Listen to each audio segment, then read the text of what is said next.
balandi ya magazine d'actualité Info AZ. Toko fongola basangola biso na route universitaire. Route universitaire ezali nzela oyo ebukalaki na mbula makasi oyo ebetamaki mikolo eleki. Pena yango gouvernement central azwaki mokano ya kobongisa yango. Tolanda image pe commentaire na micro ya Gédéon Mukendi.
Les jeunes messagers sacrés à cause de la invité dans magazine d'actualité Info AZ na mokolo ya jeudi. Tolanda image pe commentaire na micro ya Junior. Je suis Pascal Mukuna. Ezandenge jeune messager sacré, porte-parole ya peuple. Asengi na justice et salamusala pour la libération ya évêque Pascal Mukuna. Oyo aza toujours na prison centrale ya Makala. Les jeunes messagers porte-parole ya peuple a kozala bongo invité ya magazine pour na mokolo ya jeudi oyo bino nyonso bozala branché na la chaîne partenaire nyonso à partir ya 20h35 et 22h55 a kozala na chaîne émission surtout les gars magazine Info AZ bokolanda ye akopesa ba détail nyonso pona makamu oyo etali l'homme ya évêque patriotique évêque Pascal Mukuna.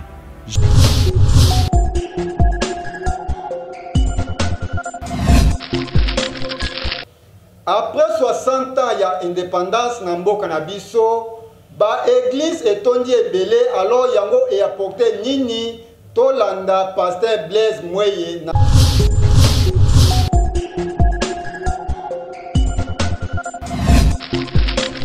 depuis mboka na biso ezwaki indépendance. Pasteur Tolingi Toyeba, est-ce que église et apporté les biso nini depuis le Lomboka Congo et commis na 60 ans? Ok, gloire à Dieu.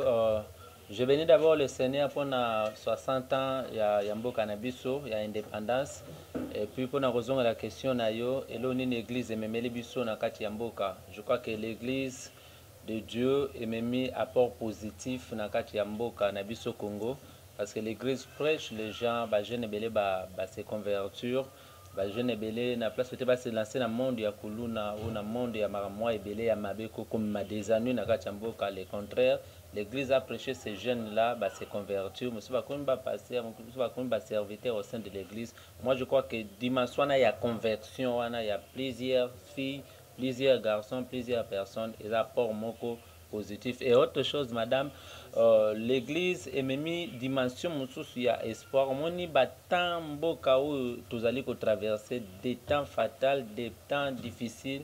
Maintenant, nous sommes azak aro craqué, nous sommes AVC. Mais quand il parle le soir à l'église ou soit dimanche, on a l'église, message il y a espoir, ils ont calmer souvent certaines choses. Donc moi je crois que ce sont des choses où l'église est même comme étant des apports positifs. Merci beaucoup Pasteur Blaise. Mutuna mususu ezali moi préoccupation moi mukie tozoyo kabalobi et que d'ici le 15 août awa l'église nyonso ekofungwama mais tozoye baté ceux qui vraiment nombre o l'église et ça tozalaka tellement ebelé ceux qui ba pasteur ba kozala na mesure ya kozwa ba mesure d'hygiène, ba mesure de distanciation, to topé ba membre nyonso ya église ba kozala obligé à kolata ba cache-nez topé ba moko bandimi église bazala na désinfectant. Merci beaucoup. Je crois que c'est un peu difficile, hein? C'est un peu difficile vu l'organisation ya ba etanda na biso espace nango na bato bakota na kati ya église. Souvent ba église na biso sont se remplir na kati aussi na libanda. Ndenge pe tuchaka ba kiti na biso ça vraiment moins difficile par rapport à la disposition, mais ka gouverner c'est pour voir. Je crois que tu peux s'organiser toujours. Batubala taba ba masque, batubala zoma ba disposition malgré que possible parfaitement, mais tu vas du moins moi à mesure moi quelqu'un qui fait que tout respecter mes béco y a l'État, mais dans tout ça nous allons prier que le Seigneur nous aide parce que c'est un peu difficile. Vraiment merci pasteur.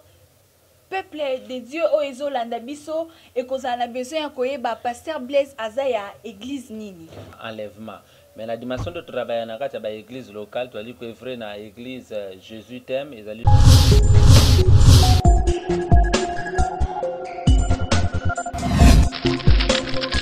tolanda invité à magazine na biso monsieur Guy Bokwala na micro ya Junior Okito.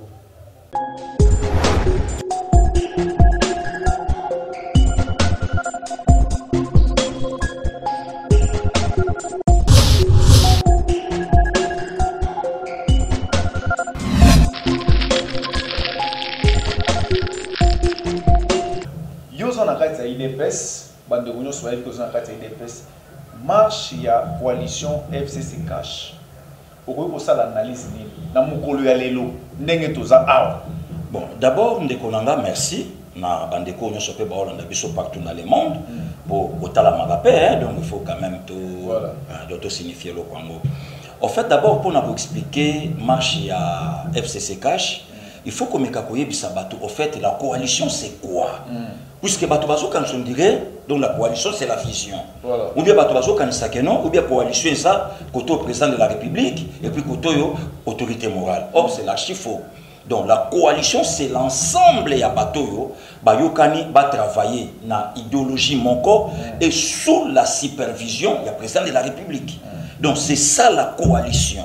Même autorité morale, il y a FCC, ASA sous contrôle, il y a président de la République. C'est ça. Maintenant, si vous avez poussé na kati, comment voulez-vous ne konanga toza na kata coalition? Mais na kata coalition, bato baza ali a mokonzi bazo finga mokonzi. Bato baza ali a mokonzi bazo luka destitution a mokonzi. Bato yo ndi yango no monisika mwambili ngambili ngesalamaki. Mais mokonzi mboka uto cha mokolo to na Brazzaville Olandaki alobi coalition zokende. Voilà. Coalition zokende mais na ndenge zokendele. Soki tokena musika tekaka mikolo tikoleka awa.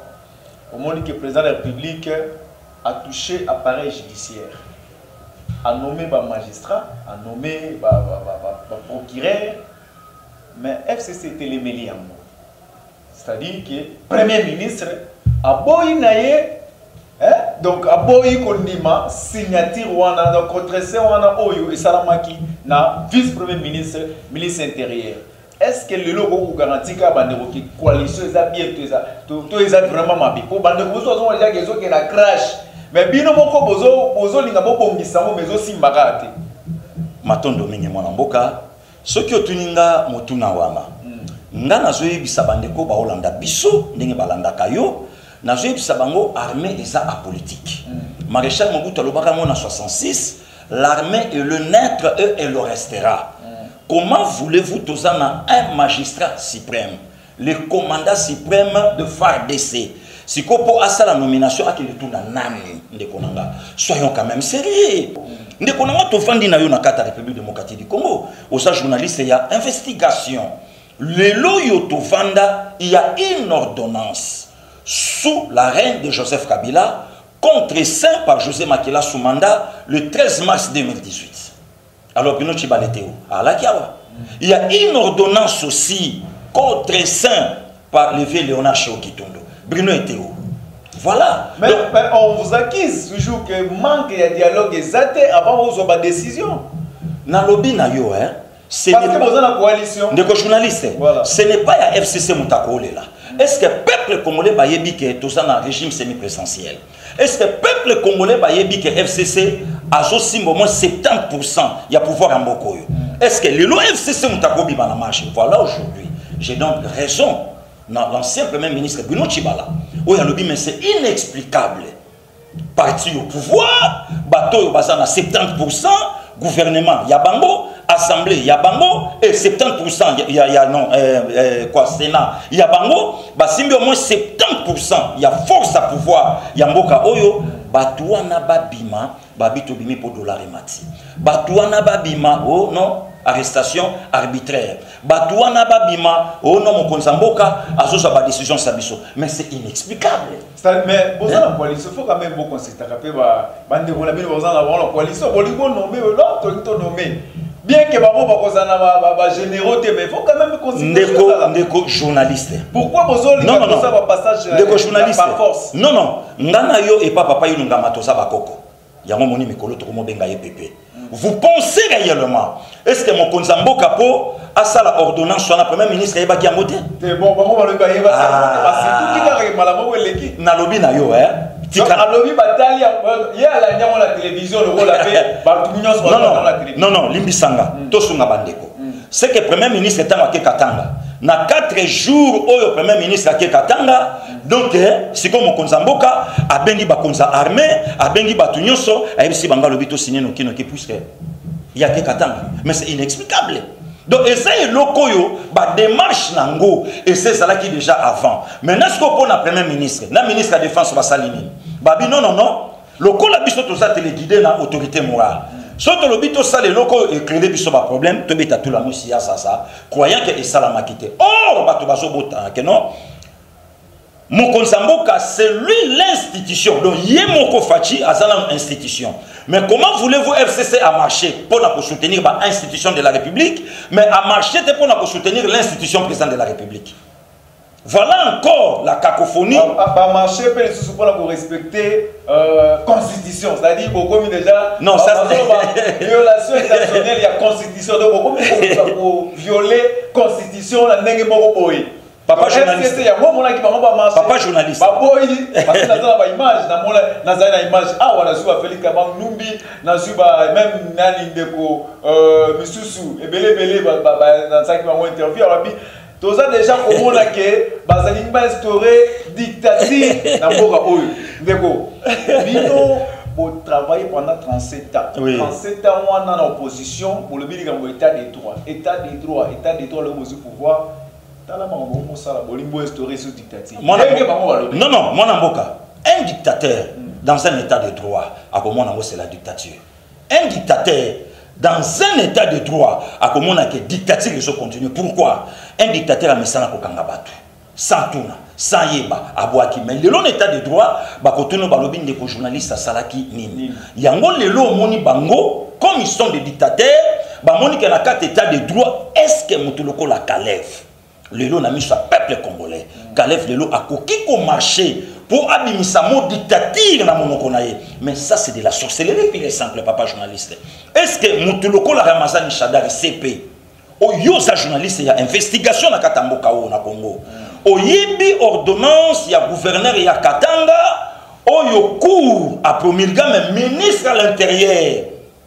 Ministre de l'intérieur à l'époque pardon Ramazani Chadari a piétiné un mois pendant 8 mois. Est-ce que les lobango bakoyikola pour la dictature? Ce qui est là pour la vraie démocratie, des frères na yo aussi, mukende chimanga ngaka kufate, puisque ce qui l'élection est ça la makana 2016, Thérèse Kapangala ngaka kufate. Est-ce que les lobakoyikola pour la likambuya arrestation arbitraire? Les lots les premiers août bande konabiso la keta la biso soto kufela. Les lots bande koyo ya Fidel Bazana bakendo longo la matiti na ina tombini. Le Lobandeko, il y a Arma Tungulu, frère Nayo, Bazoye na 24 ans à Notre-Dame. Le certificat Naye, Eza, tombe Naye, Eza place, Bakunda Iwapi. Le Tango FC Salobike, Bisso Tozo marché, puisque tout le monde dictature et Bandikoya. Mais oui, pourquoi? Puisque Bango Bakutani maintenant dans l'état de droit, comme Bango Bazaba dictateur, Bazomona local l'état de Nikonanga. Allons tout droit au bit. Tovandi les Kambouya Garissa Katana Aubin. Gouvernement n'a a traité Yangote. mais ministre et justice à sa PC aval l'Assemblée, que le gouvernement est d'accord. Mais non. Non. Est-ce que Mokabo est un FCC? Est-ce que le FCC a coupé sa bilan il y a 18 ans? Est-ce que la coalition, et ça n'a pas ta constitution? Non, n'existait pas. Vous comprenez? Yebisaye, Touti Kolekana, élection. Oyo, il est conscient que Azoate. Que bien que non, pouvoir na ye. Ndeko journaliste. Ndeko journaliste. Vous avez affaire à un politicien combattant. Pas à un combattant politicien. Voilà. Politicien combattant. Donc, na yebi politique, avant na yakusa la lito na sali. Voilà. Na cheyo na défi, na che motinyo so na défi.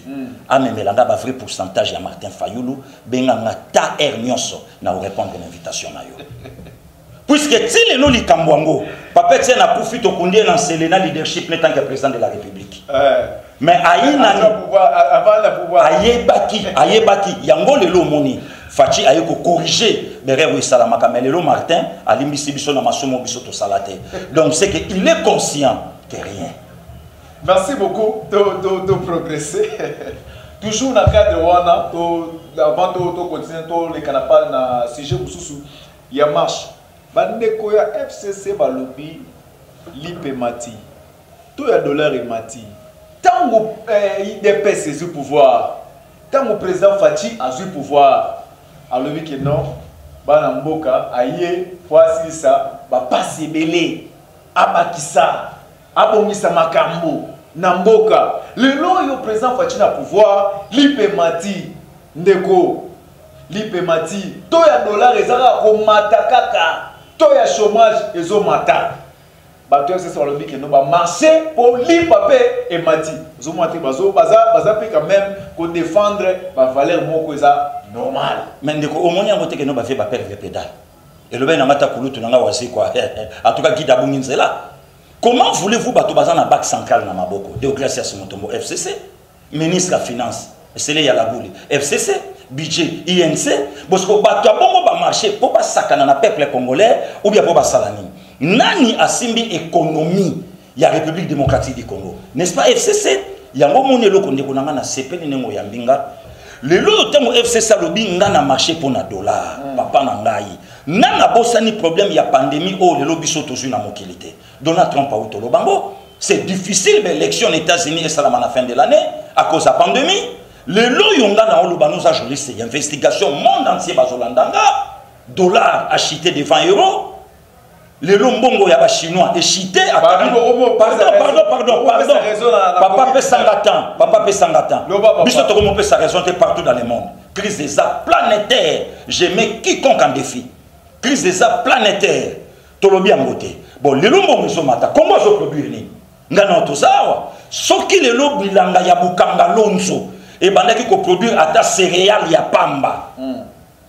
Comment se produire nini? Joseph Kabila, en 2001, a eu pouvoir, à côté de dollar, na combien? 319. En janvier 2019, à côté de dollar, na combien? Na 1600 et quelques. Bon, non. On a dit ce qu'on ne vient pas. On a dit ce qu'on ne vient pas. Si ko yo zatawana, nata oyo lelo fachi a sali. Banani ba sali inflation. Qu'est-ce que Kabila a laissé pour l'économie na mboko et stabiliser le dollar? Est-ce que bandeko bayebi inflation monétaire n'est salamaka? Donc fallait chef de l'État ya bon à partir d'aujourd'hui Félix Antoine Tshisekedi Tshilombo dollar zonga na 5. Non. Comment se produire? Le président Nazana mutu ya manamonya ça. C'est-à-dire c'est lui qui dirige. Il y a bon, mais dollar est mati. Mon frère mati. Ce qui présente à Moutou à Makabunyo, c'est lui qui dirige. Il est aussi capable, il y a qu'on nommer un appareil judiciaire, il y a qu'on nommer une armée, il y a qu'on ça tout ce qu'il veut puisque c'est lui le président de la République. Bravo la FCC. Non,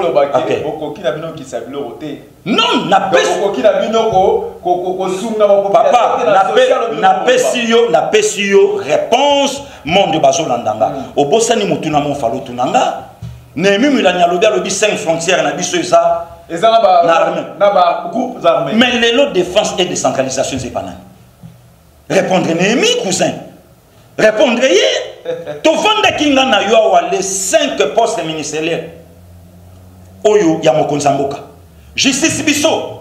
Affaires étrangères bino bozwa. likambo biso oyo biso mais lelo siko tango basui na justice au monde bêtise FCC sali défense et décentralisation et c'est pas na bango est-ce que nemi mutakolo baba popo à lobby donc le problème à FCC zami FCC pensait que akokai ko sisé des personnes nga sisaki palu aussi FCC pensait akokai ko sisé IDPS nga sisé démon donc l'FCC pensait à ça donc le col à Félix à côté na circuit na biso ba mafié to aussi lisaye pété na soye bisayo le pays est entre les mains de mafieux même à l'économie oyo zo mona économie à Congo ça na maboko batu banani maboko maboko mais na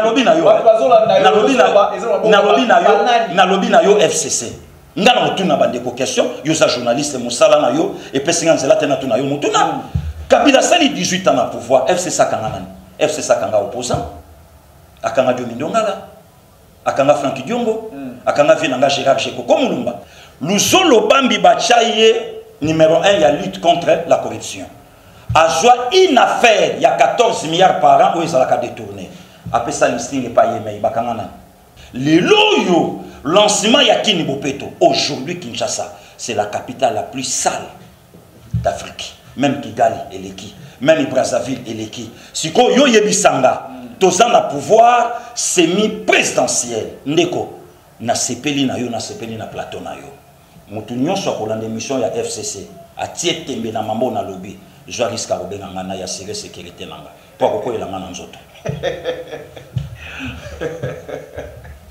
Merci beaucoup alors merci bande Rozo la biso lelo sikoyo toke ne pas tozo ne pas est-ce que coalition FCC cache aussi la té d'ailleurs non bozo kokate cousin bozo mona ki bozo kokate na lobby tuna ke moto mo répondre nga bien té na makambo nyoso oyo bozo obenda na FCC cash bénéfice ya peuple eza wapi bénéfice ya peuple population za ko bénéficier na nini bénéfice ya peuple eza que mokonza mboka za la totalement libre puisque attends za liberté mais tous na kata coalition tous na pouvoir semi-présidentiel c'est le parlement qui a le monopole yango moni basala ka majorité wana po ba yebaka ke bange ba bloquer même Jésus demandez à mon vieux Martin Fayulu le lot a critiqué la coalition biso nyonso peut toujours critiquer yango une fois aujourd'hui Martin Fayulu président de la République a travaillé na Kabila Toté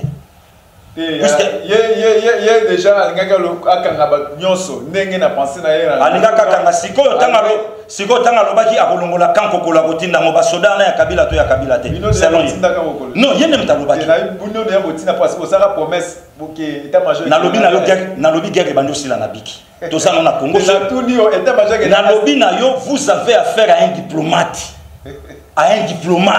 bitumbe bando sila na biki biki bando longa munduki analyse mais Rosal on a le cambo de dossier à Rosal avant tout bon d'abord pour na koya na on a Rosal Malonda et le connaît peuple congolais na IDPS Basili qui va te belé va comprendre en beauté papa comment IDPS au pouvoir IDPS au marché en allant encore plus loin va te IDPS na pouvoir à diriger mais à marché ouais merci va te belé va lobi va mais non d'ailleurs Rosal Malonda yekutu mtakote la fachi na cour oyoka kiango akena défendre le Fati yokasko na yebisa non IDPS pardon tali abino avec Ronsard Malonda pour preuve que Mbangiste n'est pas nié à dia ebiete voilà yo moko po uti kolanda cacophonie église catholique na passé soni kafuta toyoki peuple abimi na nzela lobi Ronsard Malonda te pourquoi IDPS aboy IDPS est capable de rater pouvoir en 2023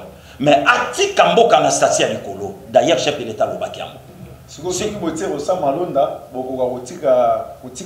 non non toboyi système ya Kabili na seni baye la kabiso muto déjà bango moko FCC lobike aza même pas la pratique politique na bango comment bozo za Rosa Malonda bo coller na nzoto kaka ya yondi maka ke nongo imulunda sena champ de Kabila ngoy mulunda otolo il y a pas longtemps bomeka pardon papa bomeka ko kanga Kabila bomona mboko ancien président Seni qui s'attendait à ça personne.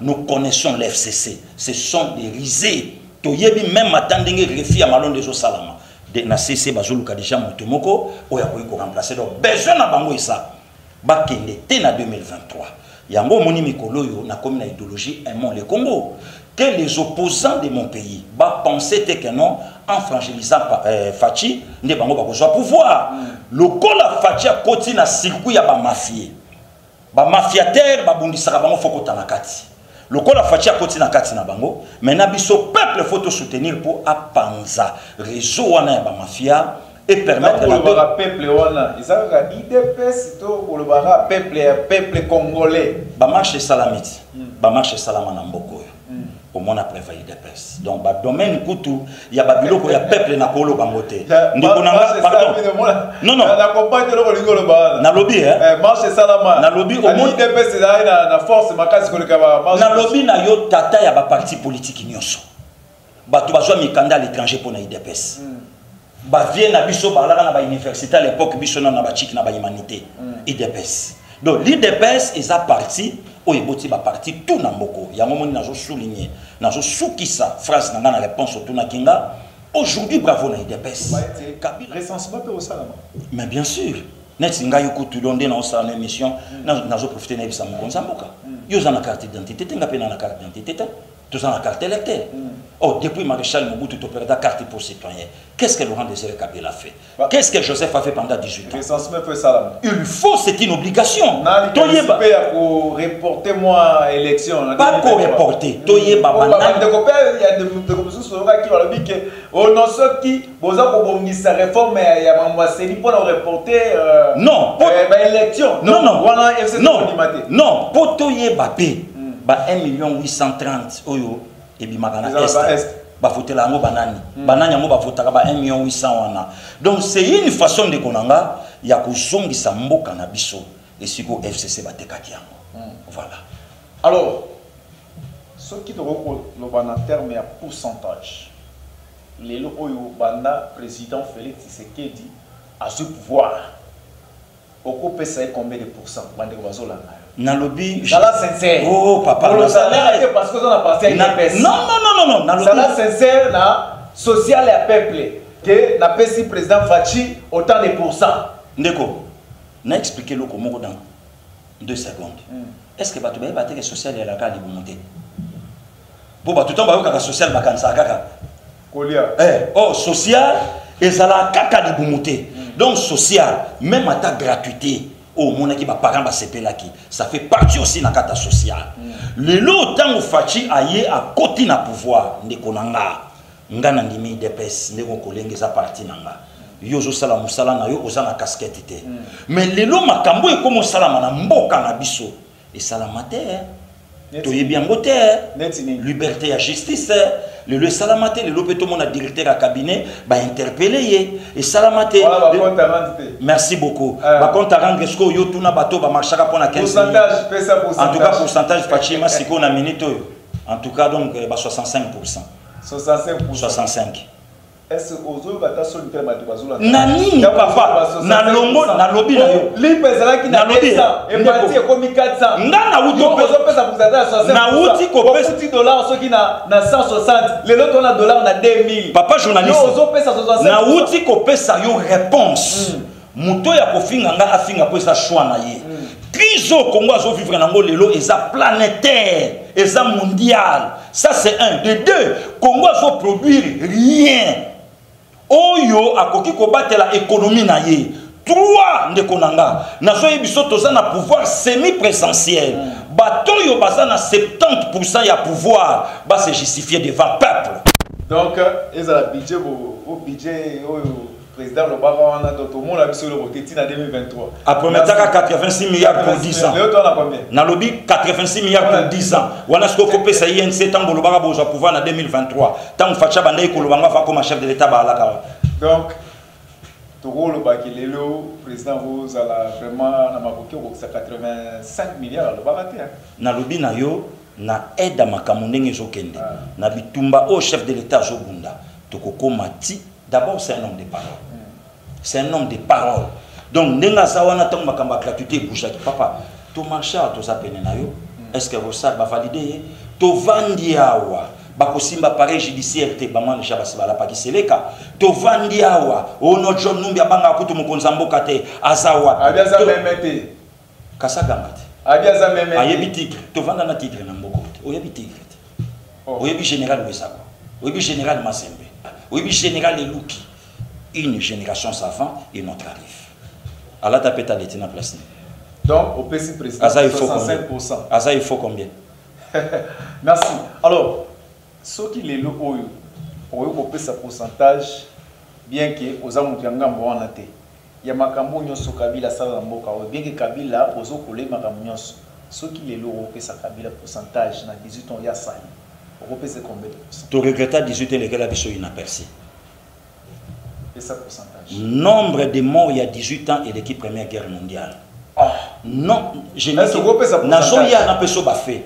Avant de faire des résultats, dans notre temps de chili. Je vais faire des cours, donc je vais faire des malheurs, je vais faire des malheurs. Alors, tu vas faire souka, non, en tout cas, je vais faire oui, merci. Non, je vais faire des vrais Congolais.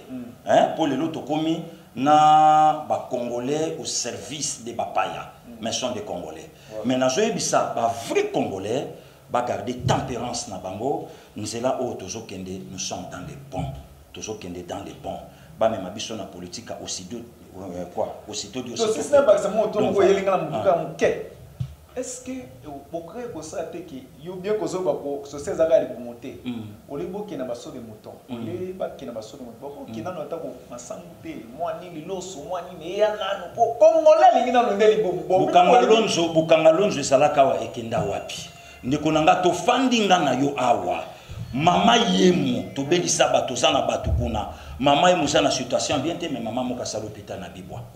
Combien? Si les longs gars qui sont 50 et à l'Arabie Saoudite, si les lots pendant 20 ans, Zandu ya munene, pas un mopaya. Zandu ya munene, pas un mopaya. Si les lots na Congo, le passeport le plus cher au monde, il y a la République démocratique. Mais bon, qui s'est monté, le passeport qui t'a Kasi pour y les chefs de l'État sont pouvoir. Pardon, quand on a habité, on a combattant. Potika ke mokonza mboka aza émission Sili. Non, yo kwa ke lokoko ke na ngote. Biso ba mama ba loba soki muninga beti yoko ya kolela te ponga na ko bamba yo.